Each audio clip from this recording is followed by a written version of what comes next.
नमस्कार दोस्तों, stock market studies में फिर से एक बार आपको बहुत-बहुत स्वागत है। तो आप सब लोग कैसे हैं? प्लीज़ मुझे कमेंट करके बताना। तो आज मैं फिर से आपके सामने एक कंपनी डिस्कशन करने के लिए आया हुआ हूँ और आज का जो कंपनी है, आज का जो टॉपिक है, वो एक पेनी स्टॉक के बेसिस में है। क्योंकि मुझे इस कंपनी के ऊपर देखा जाए तो 4 मंथ पहले से ही कमेंट आना स्टार्ट हो चुके थे। क्योंकि इसके ऊपर मैं एक बार बातचीत किया था, डिटेल्स वीडियो नहीं बनाया था, तो तब से मुझे कमेंट्स आना स्टार्ट हो गया, सर इसके ऊपर एक इन डेप्थ वीडियो बना के दीजिए। ये कंपनी अभी 3 रुपये के आसपास है और रही बात कंपनी एक रिलायंस ग्रुप के साथ जुड़े हुए कंपनी है और यही नाम उसको मुझे लग रहा है, यही नाम और 3 रुपया ये दोनों चीज़ देखकर वो बहुत ज़्यादा इंटरेस्टेड है। देखिए मैं वो इंटरेस्ट आपका जितना है, शायद इस वीडियो देखने के बाद कम हो जाएगा, तो उसके लिए मैं माफ़ी चाहता हूँ क्योंकि मेरा काम है आपको सही कंपनी की जानकारी देना। मेरा काम ये नहीं कि आपको रिकमेंड करना कि इस कंपनी को शेयर खरीदारी कर लीजिएगा, इस कंपनी को बेचिएगा। डिसीजन आप खुद ही ले पाएंगे। आप स्मार्ट है, उस बेसिस में आप काम कर पाएंगे। उसके लिए आपको करना क्या है? आपको यही करना है, कंपनीज के अंदर की बात आपको जानना जरूरी है। तो चलो आज मैं डिस्कशन करूंगा इसी टॉपिक के ऊपर। तो उससे पहले चैनल को सब्सक्राइब नहीं किया तो जरूर कर लीजिएगा और आपको टेलीग्राम के ज्वाइन करने के लिए जरूर कहूंगा, जहाँ पे आपको बहुत सारे अपडेट्स सीखने के लिए मिलेगा। सबसे पहले मैं बता दूं, जो नाम हमेशा आपको देखने को मिलता है रिलायंस। रिलायंस का नाम लेते ही आपको मन में क्या आ जाता है?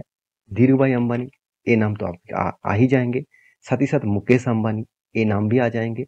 और एक नाम आपके सामने देखने को मिल जाता है, वो है अनिल अंबानी।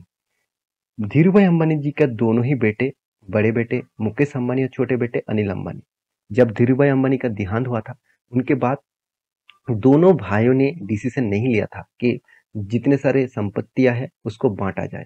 तो अनिल अंबानी जी यही कहा कि मुझे मुझे सेपरेट होना है। तो इसलिए अनिल अंबानी जी और धीरू मतलब मुकेश अंबानी जी के जो माता जी है, उन्होंने कहा कि दोनों भाई अलग हो जाओ, दोनों भाई झगड़े करने से अच्छा है दोनों भाई अलग हो जाओ, बिजनेस को अलग अलग संभालो। तो इसीलिए जो अच्छे अच्छे बिजनेस था, वो बिजनेस किसने लिया? अनिल अंबानी जी ने। और जो मतलब बिजनेस खराब नहीं कहूंगा, जो बिजनेस में टफ सिचुएशन था, जिसमें सस्टेन करना इतना आसानी नहीं था, वो किसने लिया? मुकेश अंबानी जी ने। और आज हालत देखिए, उल्टा हो गया। आज मुकेश अंबानी कहाँ से कहाँ पहुंच गया और अनिल अंबानी कहाँ से कहाँ चला गया। देखिए ये बात मैं इतना ही स्टॉप करूंगा क्योंकि अंदर की बात और भी बहुत सारे हैं, आप गूगल में जाकर सर्च कर सकते हैं। मेरा कहने का मतलब है, आज मैं जिस कंपनी के बारे में बात करूंगा वो मुकेश अंबानी जी का कंपनी नहीं है। ये बात आप सबसे पहले ध्यान से ध्यान रखिएगा। वो है अनिल अंबानी जी का कंपनी जो टोटली बैंकक्रप्ट हो चुके हैं। तो कंपनी का नाम दिखाने से पहले मैं आपको बता दूं कंपनी का नाम कौन सा है। Reliance home. Reliance home finance company, जो एक देखा जाए तो एक हाउसिंग फाइनेंस के ऊपर काम करते हैं। देखिए नाम सुनकर ही आपको अच्छा लगेगा कि रिलायंस। तो रिलायंस, हर जगह पे रिलायंस का मतलब ये नहीं कि कंपनी अच्छा होगा। ऐसे नहीं कि मुकेश अंबानी का हर कंपनी अच्छा है, ऐसे बिल्कुल भी नहीं। मगर उसका ज्यादातर कंपनी अच्छा है, तो इसलिए खराब कंपनी भी अच्छा बन रहा है। आज अलोक इंडस्ट्रीज को देखेंगे तो अलोक इंडस्ट्रीज के ज्यादा से ज्यादा हिस्सेदारी किसके पास है? मुकेश अंबानी जी के पास। क्या अलोक इंडस्ट्रीज रॉकेट बन गया? बिल्कुल भी नहीं। क्योंकि अलोक इंडस्ट्रीज को इसीलिए खरीदारी किए गए थे क्योंकि उस कंपनी का जो मतलब जो एसेट है, उस एसेट को यूज करके वो खुद का बिजनेस में लगा पाए। तो ये बात समझना पड़ेगा आपको। तो बार बार मैं अलग इंडस्ट्रीज के ऊपर वीडियो बना के यही चीज मैं आपको समझाना चाहता था। तो देखिए, रिलायंस के ऊपर, जो रिलायंस होम के ऊपर आज बातचीत बातचीत करूंगा। सबसे पहले मैं बता दूं, इस कंपनी देखा जाए तो एक होम, आप मान के चलिए आप किसी भी घर लेना चाहते हैं, आप किसी भी जगह पे प्रॉपर्टी को परचेज करना चाहते हैं, हायरिंग करना चाहते हैं, तो उस बेसिस में देखा जाए तो ये जो मतलब कंपनी है, ये कंपनी टोटली इसी सेक्टर के ऊपर काम करते हैं। तो रही बात इस कंपनी का बिजनेस मॉड्यूल्स के बारे में, तो वो तो मैं आपको समझाऊंगा। उससे पहले आप देखिए कंपनी का जो बिजनेस मॉडल्स है वो किसके बेसिस में है, वो मैं आपको समझा चुका हूँ। देखिए कंपनी बता रहा है कि आप ईएमआई के माध्यम से कर सकते हैं। आप जो अफोर्डेबिलिटी के ऊपर कर सकते हैं, प्रॉपर्टी टैक्स के ऊपर। ये सारे जो कैलकुलेटर्स है वो इसीलिए दिया गया है कि आप कैलकुलेट करिए और इस कंपनी के ऊपर प्रोडक्ट परचेज करिए। देखिए कंपनी का बिजनेस में क्या हुआ, ऐसे क्या हुआ जो कंपनी आज 3 रुपया का कंपनी बन चुके हैं। तो 3 रुपया कंपनी बनने के पीछे कारण कौन सा है वो जानना बहुत जरूरी है। चलो मैं वो आपको समझाता हूँ, ध्यान से देखिएगा। RHFL, देखिए एक नाम पहले भी आप सुन चुके हैं DHFL। तो यही वो भी इसी सेक्टर के ऊपर काम कर रहा था। और आज वो कंपनी क्या बंद हो गया, क्योंकि इस सेगमेंट में टिक पाना और खुद को सस्टेन कर पाना इतना आसान नहीं है। अगर इतना आसान होता तो हर कोई कर लेता। तो डीएचएफएल भी बर्बाद हो गया, उसके साथ आरएचएफएल भी बर्बाद हो रहा है। ये भी कभी ना कभी बंद होगा। मैं ऐसे बात क्यों कर रहा हूँ, चलो मैं आपको प्रूफ दिखाऊंगा। तो देखिए 2009 में कंपनी देखा जाए तो स्टार्ट हुआ था, और कंपनी स्टार्ट किए गए थे 2009 में।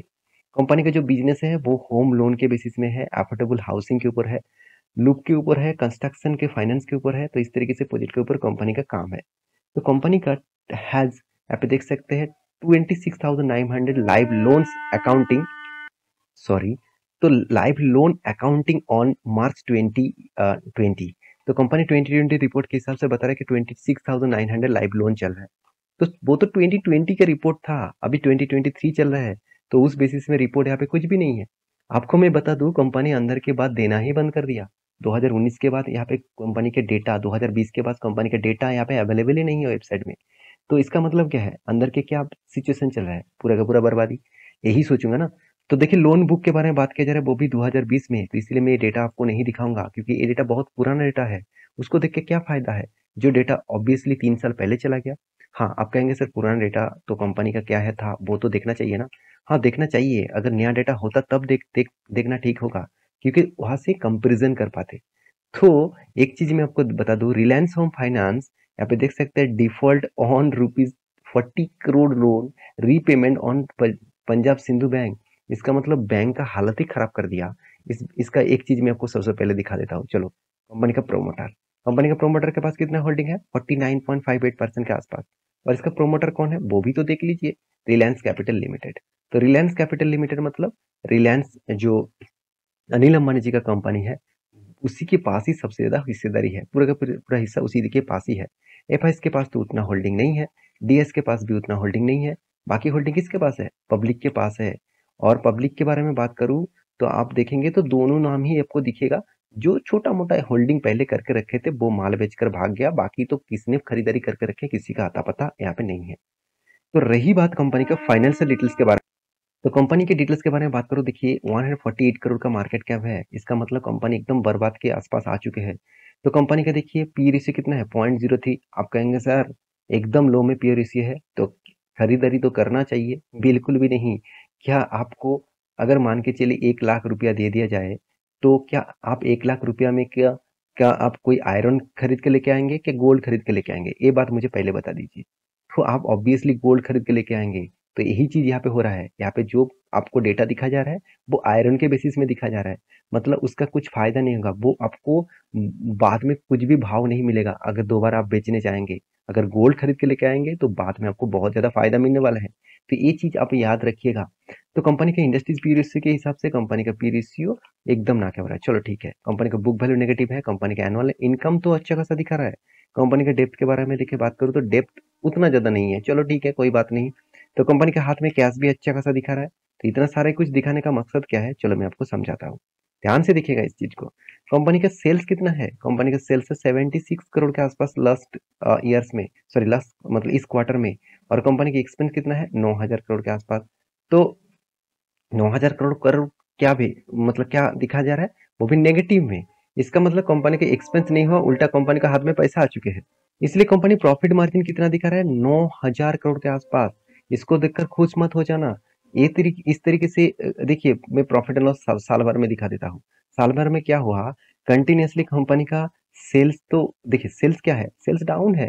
तो एक्सपेंस कंपनी कहाँ से नेगेटिव में दिखा दिया। उसके चलते हुए चलो मैं एक बार आपको दिखा भी देता हूँ। एक्सपेंस में कहाँ पे, आदास कॉस्ट।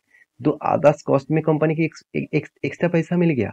जो पैसा उनका वापस वापस मिलना था वो पैसा अभी इस साल में मिल गया। तो इसलिए कंपनी प्रॉफिट दिखा रहा है। और यही चीज देखकर लोग खुश हो रहा है कि चलो कंपनी तो 5,000 करोड़ का प्रॉफिट कर रहा है सर। तो आप कह रहे हैं कि सर कंपनी खराब है। देखिए मेरा कहने का मतलब है कंपनी का खराब बोलना अच्छा बोलना ये मेरे हाथ में नहीं है। मैं आपको डेटा दिखा रहा हूँ कि कंपनी का लगातार लगातार लॉसेस होने के बाद एक टाइम कंपनी आधा से इनकम कुछ मिल गया, उस बेसिस में कंपनी प्रॉफिट दिखा दिया। तो क्या इस बेसिस में कंपनी का कुछ फायदा होने वाला है, बिल्कुल भी नहीं। तो कंपनी ने अगर फायदा करना ही था तो कंपनी का सेल्स ग्रोथ में नेगेटिव नहीं होता, प्रॉफिट ग्रोथ तो अच्छा खासा है। कंपनी तो सीएजीआर के परसेंटेज के हिसाब से अच्छा खासा देना चाहिए था, मगर दे नहीं पाया। और एक मैं बात आपको बता दूं, कंपनी के देखिए रिजर्व, जिस कंपनी का रिजर्व नेगेटिव में है वो कंपनी कहाँ से सस्टेन कर पाएंगे। बोरिंग्स के बारे में बात करूँ तो कंपनी का हाथ में जो एक्स्ट्रा पैसा आता है उसमें कंपनी कर्जा मिटा दिया। चलो मान लेता हूँ कंपनी का 12,000 करोड़ का कर्जा था, वो मिटाकर 87 करोड़ लेके आए। तो इसका मतलब समझिए कंपनी के रिजर्व नेगेटिव में चला गया और कंपनी कर्जा दिखा रहा है कि मतलब कम हो गया। तो चलो ठीक है, फिर भी मैं मान लेता हूँ कर्जा कंपनी कम किया, तो कंपनी के एसेट कहाँ पे गया? कंपनी के एसेट जो बीच में था वो एसेट जीरो हो गया। इसका मतलब कंपनी के हाथ में कोई एसेट ही नहीं है। तो कंपनी ने इसका जो परफॉर्मेंस है वो मेरे हिसाब से नेगेटिव है, क्योंकि कंपनी का कैश फ्लो बता रहा है कि कंपनी इस बार हाथ में पैसा लेके आया और इसी पैसे से कंपनी दिखा रहा है कि हाँ मुझे इतना पैसा आ रहा है। और साथ ही साथ एक पॉइंट्स में और भी आपको बता दूं, कंपनी के कैश फ्लो में देखिए कंपनी का जो कर्जा, कंपनी इस बार कितना लोन उठाया देखिए आप। कंपनी का जो आगे पहले सबसे पहले फिक्स एसेट देख लीजिए, वो एसेट को पूरा का पूरा बेच दिया, मतलब एसेट कुछ है ही नहीं कंपनी का। तो कंपनी का एसेट बेचकर कंपनी काम चला रहा है, मतलब इसका मतलब है आपके घर के सामान बेचकर आप आपका घर चला रहा है। तो क्या वो सही होगा? माफी चाहता हूँ, मैं आपका एग्जाम्पल दे दिया, मैं खुद का एग्जाम्पल ले रहा। अगर मैं खुद का घर का सामान बेचकर अगर मैं घर चलाऊं तो क्या मैं सस्टेन कर पाऊंगा? बिल्कुल नहीं ना। तो इसी तरीके से हालत यहाँ पे देखने को मिला। अगर मैं प्रोसीड फ्रॉम बोरिंग्स के बारे में बात करूँ तो कंपनी का कर्जा पहले तो छोटा मोटा लिया जाता था, उसके बाद कंपनी ने कंटिन्यूसली रीपेमेंट किया। रीपेमेंट कहाँ से किया? वो एसेट बेच कर रीपेमेंट किया। तो उस बेसिस में कंपनी के ऊपर उतना दम नहीं है। तो रही बात कंपनीज के ऊपर, मैं चार्ट पैटर्न एक बार आपको दिखाना चाहूंगा। चार्ट पैटर्न देखकर आपको लग रहा है कि सर ऐसे क्या हुआ? कुछ भी नहीं हुआ। हाँ, ये बात सही है, आपके बात सही भी है। अगर मैं चार्ट पैटर्न छोटा करके आपको दिखा दूं, कहाँ पे था कंपनी? एक टाइम 114 रुपीज के आसपास था, आज कितना? 3 रुपये के आसपास चला है। तो अंत में एक ही बात कहूंगा, कंपनी में तो मुझे कुछ फ्यूचर विजन नहीं दिख रहा है। तो आपको दिख रहा है तो आप उस हिसाब से काम करिए। और जितने सारे दोस्त स्टॉक मार्केट में नए हैं उसके लिए मैं जरूर कहूंगा इस तरीके से कंपनी से दूरी रहिए।